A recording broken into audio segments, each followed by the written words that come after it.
class, this week for our video webinar, we're going to talk about your classroom technology plan, because for your assignment this week, you're actually going to be starting to work on it. So when you think about your classroom technology plan and this course as a whole, basically we want you to think about, why will you use technology in your classroom? Now, there are lots of reasons. We want to meet the standards, we want our kids to do well, we want them to be prepared, we want to save time, tons of reasons that you guys have already brought up, and none of them are right or wrong. It's about why you'll use it. But for the most part, it comes down to two big factors. You're using technology so that you can increase your effectiveness as a teacher and create positive outcomes for your students. And then secondly, you want to increase your efficiency as a teacher. Or at least I want to increase my efficiency as a teacher. It's a lot of work. So I'm always looking for ways to save time or to make things I need to do in the classroom to better serve my students more streamlined. So the big assignment for this course is your classroom technology plan. So throughout this course, every week from now on, you'll be creating one part of your plan at a time. By the end of the class, our goal is that you'll have a plan for how you will use technology in your first year of teaching. It's a good thing I said it 3 times. So here's kind of like a really quick outline of your classroom technology plan. It follows along with the syllabus according to the topics we're covering. So this week you can see we're talking about communication. So you'll be writing the communication portion of your technology plan.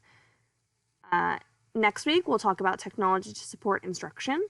And the week after that, we will discuss technology for differentiating and how you can use technology to meet the needs of all students in your classroom.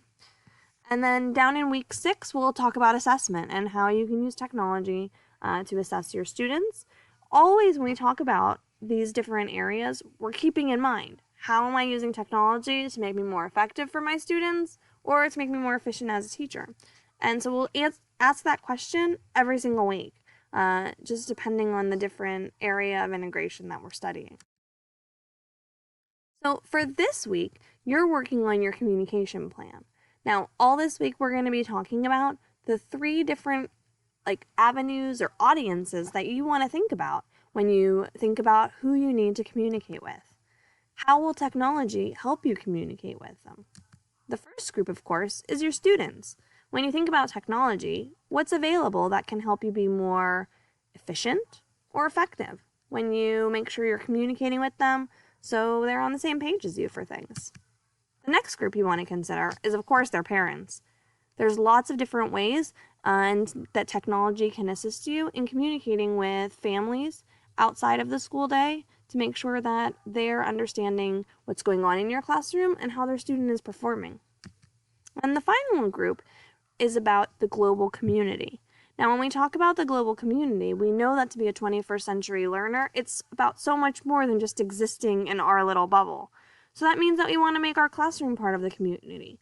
That might mean that we look outside of our classroom and bring resources in via the internet so that our students have a better picture of what's going on outside of their little square mile. It might also mean that we share what's going on in our classroom out with the world. This could include having a class blog or a website, or joining one of those teacher groups online where you're in a forum and you're discussing things with people. The idea is that just like our 21st century students, we want to be 21st century learners too. So we need to make sure we're attending to that audience as well. So that's what your essay is going to be about this week. And really, it's a little bit different than the traditional essays that you write in class. Think about how you're going to be using technology for each of these groups, and be really specific about what exactly you learned about this week and how you're going to use it to communicate with students or parents or the community. You might also think about how you're going to allow students to communicate with you or parents to communicate with you via technology. That way you're keeping that line of communication going both ways. So when we look at your specific requirements, the idea is that you're going to write a 500 to 750 word description with a rationale for your communication plan for your first year of teaching. Everything we just talked about. And it says you're supposed to include the following. How will you communicate with all engaged groups in the educational community? That's those 3 groups that we talked about on the other page. How can classroom technology be used to communicate in the classroom setting? And how will you address internet safety and security? Some things you want to consider. Are you going to use a classroom website? Will you have an emergency contact list? Other things to think about are email or VIOP, which just means voice over IP. Like if you've ever done like Skype or Google Hangouts, that's VIOP. Other things you might think about are student websites. There are things called ePals where your class and another class can pair up and you guys can email back and forth, or there's Skype in the classroom. There's so many different ways that you guys can accomplish these goals. So as you move forward, really think about how is technology going to help me communicate with my students? And in your essay, be really specific about what you're going to do. Like, name apps. Don't just say, oh, I think it'll really help me and give your rationale. Be specific. Same thing with parents. Same thing with the global community. Now let's look at the rubric because I want to review those exemplary targets.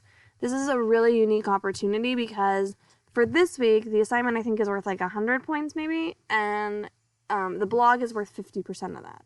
Now, even if you don't get it right the first time, I'm going to give you feedback and you're going to turn it in again for your final so you can make any edits. That being said, I love grading good papers, so let's get it right the first time if we can. So let's review those exemplary targets. The first is that the blog post clearly discusses how technology enhances communication with parents, students, and the global community. I'm going to give you a template that breaks it down into 3 distinct paragraphs. If you follow this and you make sure you attend to all those groups, you're going to meet this requirement very easily. The second criteria for an exemplary target is that you use alternative and inventive methods of communication are introduced in detail, as well as internet and security and safety topics. So when we think about this, really, detail is hard in 750 words. I get that. So just be specific. If you're going to use Remind 101 to talk to parents, say, I'm going to use Remind 101. Don't just say text messaging. And maybe give an example of how you're going to use it and how it might benefit your parents. The next thing is that in-text citations on a reference page are complete and correct. The documentation of cited sources is free of error. So make sure you're using APA format. And make sure that if you're paraphrasing, you use a parenthetical citation. If you're quoting directly, use those quotation marks along with your parenthetical citation. The other part is make sure you have at least 3 sources. This doesn't show up in your rubric, so if you don't have at least 3 sources, where you get knocked down is both in this category and in your overall category. You must have that research to back it up. And it doesn't have to be research specific to, VIOP or websites. It can be research that talks about how parent communication is important, or how, using the global community to create a sense of purpose is important. Anything that backs up one of your ideas is a good piece of research. Try and keep those sources academic if at all possible. So that's our assignment for this week. I really hope it gives you a better picture of what you need to include and what I'm looking for in those exemplary papers. The other part of your assignment is a website. I don't think that we're going to have too many issues with it. I do have a sample one up that you guys can go ahead and view if you need to. Always feel free to ask me for questions about that. I'm going to give you guys a template for this, and I think that's it. Thank you again. If you have any questions, you guys can always find me. The individual forum, the question for instructor forum, or go ahead and email me anytime. You can also text me whenever you need to. Have a great night. And last week we talked about ethics, so I'm making sure I throw in my credits here. These are from Slide Carnival, and you can check it out online if you want like the template that I used. And this is under the Creative Commons like we talked about last week. Have a great week. I'll talk to you in the discussion forum. Thank you.